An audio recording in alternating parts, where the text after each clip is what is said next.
ठीक है। वैसे सर अगर पॉजिटिविटी की हम बात करें थोड़ी सी, क्रूड हम देख रहे हैं 2 दिन से टूटता हुआ नजर आ रहा है। कौन से सेक्टर्स हैं जहां पे पॉजिटिव इफेक्ट इंडिया में जो है पड़ता हुआ दिख सकता है, अगर इसी तरीके का दौर हमें देखने को मिलता है 1 हफ्ते 2 हफ्ते? देखिए, बहुत अगर एक लेमैन टर्म्स में देखें तो हम सारे वो सेक्टर्स देख लें जिसमें कहीं ना कहीं हमें एक पेन पॉइंट देखने को मिला है। जैसे एविएशन आप देखें, लॉजिस्टिक्स देखें, ऑटोमोबाइल जैसे आप बात कर भी रहे थे, टायर इंडस्ट्री है, पेंट क्योंकि क्रूड ऑयल उनका एक रॉ मटेरियल है, ओएमसीज तो आप देख ही रहे हैं जिस तरीके से पेन पॉइंट में रही हैं।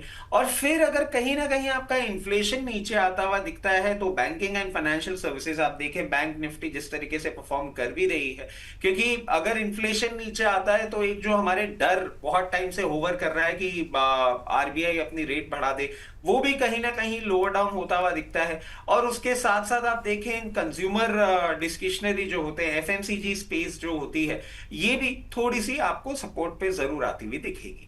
ठीक है। तो मतलब एविएशन हो गया, लॉजिस्टिक हो गया, ऑटोमोबाइल हो गया, इसके अलावा एफएमसीजी सर ने बोला, बैंकिंग एंड फाइनेंशियल, जहां जहां भी पॉजिटिविटी नजर आती है। अब इसी एंगल के साथ हम चर्चा करेंगे सिद्धार्थ सर के साथ। सर, जो हमारे म्यूचुअल फंड निवेशक हैं जो हमें इस वक्त देख रहे हैं, ये जो तमाम सेक्टर अच्छे सर ने बताया जहाँ पे एक पॉजिटिव आउटलुक दिखाई दे रहा है, अगर क्रूड में इस तरीके की गिरावट दिखती है, मार्केट पॉजिटिव रहता है, तो सर जो म्यूचुअल फंड निवेशक हैं वो किस तरीके से, कौन से फंड्स के थ्रू इन सेक्टर्स में एक्सपोजर ले सकते हैं? वेल दिव्या, आपने जिस भी सेक्टर्स की बात करी है, दीज आर दो सेक्टर्स जिसका डायरेक्टली एंड इनडायरेक्टली इम्पैक्ट है क्रूड पर। एंड इनफैक्ट जैसे हम देख पा रहे हैं कि जब भी क्रूड ऑयल प्राइसेस कम होते हैं तो मार्जिन जो होती है कंपनीज के वो इम्प्रोवाइज कर जाती हैं, और मार्जिन इम्प्रोवाइज करने से जो जो रिजल्ट सीजन आते हैं उस पर डेफिनेटली एक हायर इम्पैक्ट पड़ता है, जहां एक बेटर रिटर्न्स और बेटर रिजल्ट्स की हम बात करते हैं। Now the point is very simple कि अगर क्रूड ऑयल प्राइसेस कम होते हैं तो आपने जैसे सेक्टर्स बताया, लाइक फॉर एग्जांपल पेंट्स हो गया, एविएशन हो गया, लाइक टूरिज्म हो गया, लाइक कैपिटल गुड्स हो गया, कंजम्पशन हो गया, this it has a deep impact. And I think जो मैक्रो इकोनॉमीज है, जो इकोनॉमी की, जो कि इन्फ्लेशन है, वो भी डीपली इफेक्ट होती है। इनफैक्ट इन्फ्लेशनरी प्रेशर्स कम होने स्टार्ट हो जाते हैं। बैंकिंग फाइनेंशियल्स में जो रेट कट है वो होने की प्रोबेबिलिटी ज्यादा होती है। इनफैक्ट आई रिमेंबर जब अपना क्रूड ऑयल टाइम हाई पे था, विच वाज $115 पर बैरल, उस समय एक इन्फ्लेशनरी प्रेशर क्रिएट हो रहा था वर्ल्ड में, स्पेशली इन इंडिया। और इनफैक्ट हम बात कर रहे थे that now there is a further probability of rate hike को, उस इन्फ्लेशन को रोकने के लिए, जिससे डायरेक्टली इम्पैक्ट पड़ता है एक लेंडिंग पे and borrowing cost of the lot of companies. Now the point is के as a mutual fund distributor, or for example as people who are investing into mutual fund, there are certain things which they have to know that, especially अगर आप कोई भी एक vanilla fund या all weather fund अगर आप उठा देते हैं, so in that case they are sector agnostic, उसके अंदर डिफेंस भी है, उसके अंदर tourism भी है, उसके अंदर banking financials है which contributes approximately 35% of the index, and at the same time उनके पास paint sector के companies भी हैं जो कि हम डिफेंसिव कंजम्पशन की तरफ हम भरते हैं। So I think on an average in totality जब भी क्रूड ऑयल प्राइसेस कम होते हैं तो सारी की सारी कंपनीज में इफेक्ट कर देता है, जिसके कारण एक रिटर्न्स की जो प्रोबेबिलिटी है इंडेक्स की वो बढ़ जाती है, which directly has an impact over all the mutual funds, और जो म्यूचुअल फंड्स के जो रिटर्न्स है वो भी ऑटोमेटिकली इंक्रीज कर जाते हैं। So Deva, coming back to your point, मैं एक स्पेसिफिक जो सेक्टर्स हैं जिस पर डायरेक्टली इम्पैक्ट पड़ने वाला है, इससे डेफिनेटली म्यूचुअल फंड के जो रिटर्न्स हैं उस पर डायरेक्टली इम्पैक्ट होगा, and as a result of it investors के ओवरऑल पोर्टफोलियोज का जो एक कॉम्प्रिहेंसिव रिव्यू या कॉम्प्रिहेंसिव एनालिसिस भी अगर देखा जाए तो उनके रिटर्न्स पे एक बहुत डीप इम्पैक्ट पड़ने वाला है।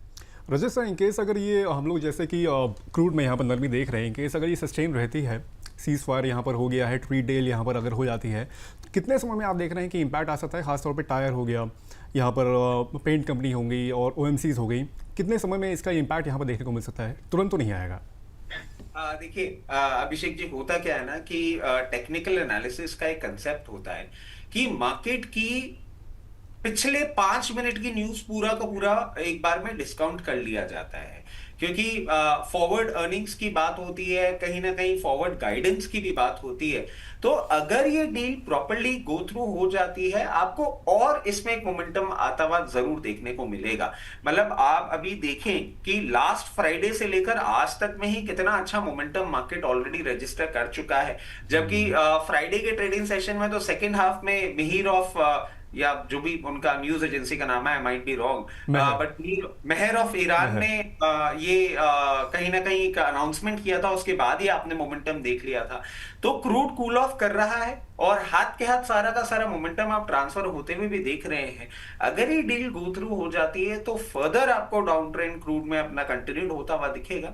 और मैं समझता हूँ जिस तरीके से मार्केट बहुत जल्दी इंफॉर्मेशन आजकल प्रोसेस करने लग गया है, आपको इम्पैक्ट भी बहुत जल्दी देखने को ठीक है, इम्पैक्ट भी बहुत जल्द देखने को मिल सकता है। सिद्धार्थ सर के पास चलेंगे, अलग अलग सेक्टर्स के हिसाब से डिस्कशन करते हैं और फंड्स के हिसाब से।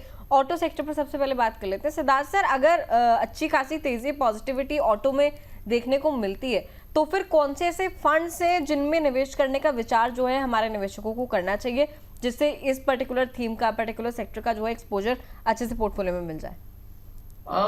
Divya, first of all you need to understand, एक जो ऑटो सेक्टर है वो बहुत सारे और भी फैक्टर्स या थीम्स पे डिपेंडेंट है, और उसमें मॉनसून भी एक बहुत बड़ा रोल प्ले करता है कि ऑटो सेक्टर के इम्प्रोवाइज्ड रिटर्न्स के रिजल्ट्स के लिए। So and of course crude oil is a very very important factor. तो अगर मैं देखूं that there are certain logistic funds in the industry, अगर कोई भी इन्वेस्टर उन लॉजिस्टिक फंड्स के अंदर इन्वेस्ट करेगा सो डेफिनेटली उसके जो पोर्टफोलियोज में जो रिटर्न्स है वो ऑन अ हायर स्केल होंगे। Point number 1। Point number 2 is that अगर आप टू व्हीलर या फॉर एग्जांपल अगर आप थ्री व्हीलर्स के अगर आप सेल की भी बात करें तो that will also have a deep impact, because जैसे मैंने कहा कि अगर मार्जिन्स में अगर कंपनीज के मार्जिन्स इंप्रूव होंगे, उससे एक्सपेंशनरी ग्रोथ इंप्रूव होगी and as a result of it उनका जो रिजल्ट सीजन होगा वो भी बेटर होगा। सो इन दैट केस मुझे लगता है two wheelers and three wheelers जो auto and auto ancillary companies है उस पर भी बहुत डीप इम्पैक्ट पड़ेगा। And as a result of it अगर आप इसमें इंडेक्स में अगर आप वेटेज देखें 5 to 10% की जो auto and auto ancillary companies की है, so in that case approximately 5-10% is a big chunk, big proportion of the index। तो मुझे लगता है कि डेफिनेटली उन पे जो इम्पैक्ट पड़ेगा उससे ओवरऑल इंडेक्स की जो हेल्थ होगी, वो फाइनेंशियल हेल्थ जिसको हम बोलते हैं, वो इम्प्रोवाइज करेगी। And as a result of it जो भी सेक्टर्स या जो भी फंड्स इनसे डायरेक्टली या इनडायरेक्टली रिलेटेड हैं, उनके जो रिजल्ट्स होंगे या उनके जो रिटर्न्स होंगे that will be also on a better side.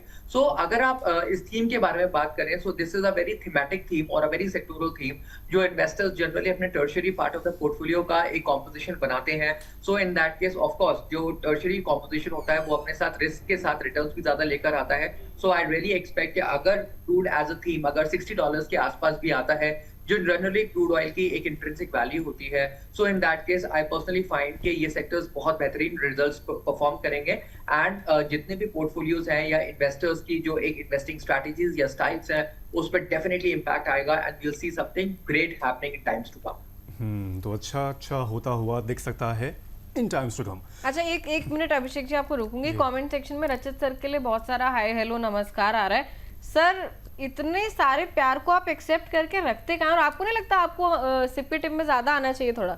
Sir fan following तो आपकी हर जगह है। आजकल मैं आपको बताऊं दिनमान मेरे थोड़े से खराब चल रहे हैं जब से ये डील हुई है। और मैं देखिए क्योंकि फंडामेंटल्स को पहले फॉलो करता हूं तो प्यार की वजह मेरे को ना मार ज्यादा मिल रही है। तो मैं आज भी बड़ा डरता ही आया हूं क्योंकि मैं समहाउ ये बोल रहा हूँ कि भाई जब तक क्लैरिटी नहीं आ जाती तब तक कहीं ना कहीं मार्केट, क्योंकि जो हम बता भी रहे थे कि फ्राइडे को इस तरीके से मोमेंटम, फिर मंडे को, फिर ट्यूसडे को कंटिन्यूड, तो कहीं ना कहीं मेरी मार वाली सिचुएशन ज्यादा है। तो मैं सिक्के टिप में तो जरूर आज ज्यादा सेफ फील कर रहा हूँ, क्योंकि अगर विपुल सर के शो में होता तो वहां भी डांट ही पड़ रही होती और कहीं ना कहीं भी दर्शक भी डांट ही रहे। तो सेफ्टी की बात है सर, तो आप फिर यहाँ पर ही आइए, यहाँ पर भी ज़्यादा आप सेफ फील करेंगे। ये भी चीज़ आपने खुद बोली है, तो कोशिश करिए कि हर हफ्ते यहाँ पर आइए। खैर सर, मतलब मुद्दे पे वापस आते हैं। सर OMCs को लेकर सर क्या लग रहा है आपको? वो IOCL ले लीजिए, BPCL ले लीजिए, HPCL ले लीजिए, अभी क्या लग रहा है कि सर इन शेयर्स में अभी निवेश के लिए कोई स्ट्रैटेजी, जैसे कि कोई निवेशक है उनको भी बनानी चाहिए इसमें, जब ये क्रूड ऑयल की प्राइस जैसे यहाँ पर अभी थोड़े से नीचे जा रहे हैं? देखिए बिल्कुल OMCs अट्रैक्टिव लग रही हैं। और मैं एक और चीज आपको ऐड कर देता हूं कि सिर्फ क्रूड की कूल ऑफ के साथ साथ आप देखें अब ये जो E85 और E100 जो है ये भी कहीं ना कहीं इनके बिजनेस इंटीग्रेशन में बहुत स्ट्रॉन्ग एक रोल प्ले करने वाला है, क्योंकि आप देखें कि ईवी में आपको एक इंफ्रा की जरूरत होती है, but when it comes to E100, E85, E30 whatever it may be, OMCs का उसमें भी आपको एक अच्छा रोल दिखेगा। और जिस तरीके से कंपनीज आगे आ रही हैं, E85 ऑलरेडी लॉन्च हो गया, E100 पे भी काम चालू हो गया है, तो डेफिनेटली OMCs भी अच्छी लग रही हैं जिस तरीके से पूरी सिचुएशन बनती हुई दिख रही है। अगर आप देखें हिंदुस्तान पेट्रोलियम की हम बात करें तो इन लेवल्स पे भी अच्छा लग रहा है। और इसके साथ साथ अगर बीपीसीएल की भी बात करें तो वो भी अच्छा लग रहा है, एक अच्छा मोमेंटम ये दोनों अपना रजिस्टर करते हुए आ रहे हैं। अगर आप थोड़ा सा टाइम दे सकें तो आईओसी भी एक ऐसा काउंटर हो सकता है जिसपे आप फोकस करें। पी मल्टीपल्स वैसे भी बहुत रिलेटिवली कंफर्टेबल जोन में है, तो अगर रैंकिंग की बात करें तो फर्स्ट वुड बी एचपीसीएल, 401 रुपए का जो भाव चल रहा है अट्रैक्टिव लग रहा है अगर इसी तरीके से क्रूड कूल ऑफ किया। उसके साथ साथ BPCL and last but not the least IOCL पे भी फोकस किया जा सकता है। ठीक है। इंडियन मार्केट की तो बात हो रही है, हमारे दर्शक हैं अच्छा कल से जवाब जानना चाह रहे हैं अपने सवाल पे। प्राइम मेंबर है हमारे शशांक गुप्ता जी, स्पेस एक्स पर इनका सवाल है। दोनों ही गेस्ट की मैं इस पे कमेंट लूंगी, रचित सर का भी, सिद्धार्थ सर का भी। सर शशांक जी हमारे प्राइम मेंबर जानना चाहते हैं कि स्पेस एक्स अभी अभी देखिए मार्केट में इसने एंट्री करी है, वैल्यूएशन आपको क्या जस्टिफाइड लग रही है इसकी, या फिर फ्यूचर में जो है करेक्शन भी देखने को मिल सकता है? जितना मेरा मानना है 3 ट्रिलियन के आसपास का इसका वैल्यूएशन अभी है। रचित सर पहले। अच्छा, ये आपने मैम बहुत ही गलत आदमी से बात कर ली है। क्यों, मैं आपको बताऊं, क्योंकि अभी I was on a different platform और मैंने यही बात करी कि जैसे इनका एंकर बुक अनलॉकिंग पीरियड चालू होगा, this particular stock can be the reason why we will see a very massive correction in Nasdaq। जैसे ही एंकर बुक अनलॉक इसका खत्म होगा, मैं समझता हूं आपको इसमें एक अच्छा करेक्शन आता हुआ दिख सकता है। और somehow मेरे को तो बिल्कुल भी जस्टिफाइड नहीं लग रहा है जिस तरीके से मोमेंटम में है। आप देखें अभी $192 पे ये ट्रेड कर रहा है। अगर चार्टिकल पैटर्न्स हम प्लॉट करें तो अभी आपको फर्दर एक अपसाइड जरूर आता हुआ दिख सकता है। हो सकता है ये आने वाले दोनों में आपको $216 से $224 तक भी जाता हुआ दिख जाए। बट हाँ, इस स्ट्रेच वैल्यूएशन में एक डर मुझे जरूर बना हुआ है। अच्छा, सिद्धार्थ सर से भी इस पर टिप्पणी लेंगे। सिद्धार्थ सर, आप कैसे देख रहे हैं स्पेस एक्स? इस हफ्ते का काफ़ी चर्चित नाम भी रहा और बहुत सारी ऐसी भी मैंने कंटेंट देखा सोशल मीडिया पर जहां पर ये था कि म्यूचुअल फंड जो निवेशक हैं, इंडियन म्यूचुअल फंड इन्वेस्टर्स हैं, वो म्यूचुअल फंड्स के थ्रू जो है नैस्डैक में एक्सपोजर ले सकते हैं। तो फिर मतलब उसको कनेक्ट करके स्पेस एक्स से किसी तरह, क्योंकि नैस्डैक में कंपनी लिस्ट है। आप क्या कहेंगे sir? Well, understand one thing, जब भी एक आईपीओ की लिस्टिंग होती है और जिस तरीके के एक एंकर इन्वेस्टर्स होते हैं, उनका बहुत बार टेंडेंसीज ये होती है that once the IPO gets listed तो वो एसएप अपना पैसा जो है within a stipulated period वो उस पैसे को विड्रॉ करते हैं। और this is not very special to any to any specific stock और अ स्क्रिप्ट। ये एक जनरल टेंडेंसी है जो बहुत लोग जो अपने बहुत शॉर्ट टर्म के लिए पैसा लगाते हैं प्री आईपीओ राउंड में एंड आईपीओ राउंड में, जैसे आईपीओ लिस्ट होता है तो उसके बाद वो रिलीज कर देते हैं उस पैसे को। सो आई मीन जिस तरीके से एक इंट्रिंसिक वैल्यू होती है किसी स्टॉक की, वो एक बहुत इंपॉर्टेंट डिटरमाइनिंग फैक्टर है। अगर मैं देखूं इंडियन मार्केट्स में भी ऐसे कुछ स्टॉक्स आए हैं during the pre IPO and IPO round जिनकी इंट्रिंसिक वैल्यू बहुत ज्यादा हो गई थी। As a result of it जैसे ही वो लिस्ट हुए, आज उनको 2 या 3 साल हो गए, उसके बाद भी वो अपने उस वैल्यूज को के आसपास भी ट्रेड नहीं कर पा रहे हैं। So in that case, मुझे ऐसा लगता है when it comes to such a strong stock in the world, which is almost 75% of Indian GDP, definitely, I mean, people were very crazy for this stock. बहुत ज़्यादा resource mobilization हुआ stock का from the global angle, not only from the US oriented angle. मुझे लगता है कि yes, definitely the chances of correction is high because of the overhype state, not only from the medias all across the world, but also जो लोगों का जो एक enthusiasm था और courage था इस स्क्रिप्ट के अंदर पैसे लगाने का।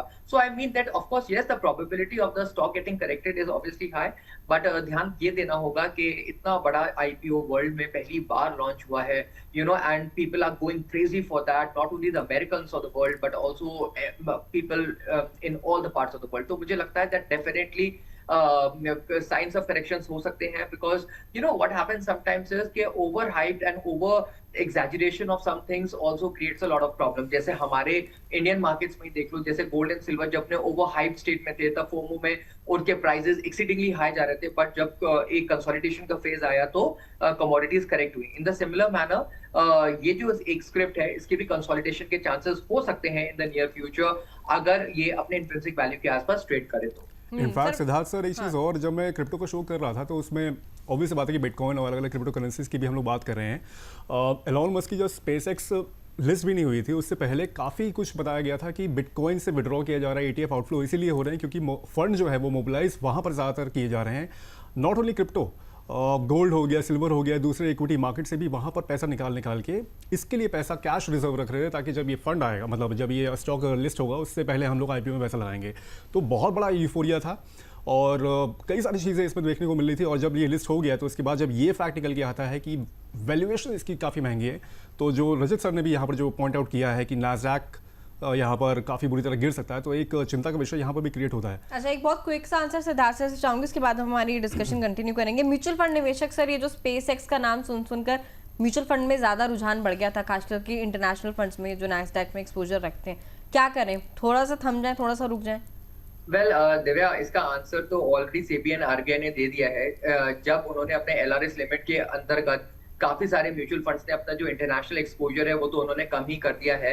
And specially if you see के कुछ जो म्यूचुअल फंड्स है वो 5,000 रुपीज की SIP से ज्यादा इन्वेस्ट नहीं कर सकते हो आप, दैट्स अ टेक्निकल एम्बार्गो। कुछ म्यूचुअल फंड्स ऐसे हैं जो 50,000 रुपीज की SIPs एंड STPs के फॉर्म में आप इंटरनेशनल फंड्स के अंदर आप इन्वेस्ट कर रहे हो। सो आई मीन ऑलरेडी जो रेगुलेटर्स है उन्होंने एक स्ट्रॉन्ग एम्बार्गो इतना सेट किया हुआ है जहां आप ओवरली एक्सपोज इंटरनेशनल फंड्स में हो ही नहीं सकते। सो दैट इज एंड उसका जो मेजर कारण है वो यही है कि रूपी वॉलेटिलिटीज, रूपी जिस तरीके से गिर रहा था उसको कंट्रोल करने के लिए एक्सीडिंगली एम्बार्गोज लगाने पड़े थे। $7 बिलियन का जो एक लिमिट था उसको क्रॉस नहीं होने देना था। So that is already one among those basic feature जो रेगुलेटर ने ऑलरेडी लगा दिया है, जिसके कारण एक जो इंडियन इन्वेस्टर है वो बहुत ज्यादा ओवर एक्सपोज हो ही नहीं सकता है इन द इंटरनेशनल मार्केट्स। तो इसमें ये कहना कि इन्वेस्टर्स चाहते हैं अपने आप को इस एंटिटी में पार्टिसिपेट करना is absolutely the right statement, क्योंकि अगर आप ग्राउंड रियलिटी देखें तो सब लोग स्पेस एक्स की बात कर रहे हैं। सब लोगों को ये लगता था कि सारा का सारा जो पैसा है, सारे इंडिसेस जो भी वर्ल्ड में है वो सारा निकलकर स्पेस एक्स में चला जाएगा। But it generally doesn't happen this way, because एक कॉन्सेंट्रेशन रिस्क नाम की भी चीज होती है। And all the economist and financial advisers and analysts of the world knows very well कि ऐसा नहीं होता कि आपका सारे के सारे मार्केट्स जो है वो कोलैप्स हो जाए just because of the advent of an IPO। तो Divya, coming back to the point, मैंने आपको ऑलरेडी बता दिया कि टेक्निकल एम्बार्गो के कारण कोई भी इंडियन इन्वेस्टर बहुत ज्यादा अपने निवेश में या अपने इन्वेस्टमेंट्स में कोई भी फॉरेन एक्सपोजर इस समय नहीं ले सकता।